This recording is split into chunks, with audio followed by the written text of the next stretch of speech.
রাজনৈতিক অস্থিরতা ও অর্থনৈতিক অনিশ্চয়তায় বিনিয়োগকারীদের কাছে নিরাপদ সঞ্চয় হিসেবে আকর্ষণীয় হয়ে ওঠে স্বর্ণ। তবে নিরাপদ সঞ্চয় হিসেবে চাহিদা কমায় বিশ্ববাজারে প্রায় 1 মাসের মধ্যে সর্বনিম্ন পর্যায়ে নেমেছে স্বর্ণের দাম। বৃহস্পতিবার স্বর্ণের দাম 2% পড়ে যায়।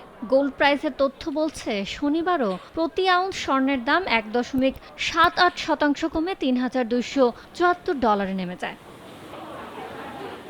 এদিকে দেশের বাজারেও কমছে স্বর্ণের দাম। শনিবার ভরিতে সর্বোচ্চ ২,৬২৪ টাকা কমিয়েছে বাংলাদেশ জুয়েলার্স সমিতি বাজুস।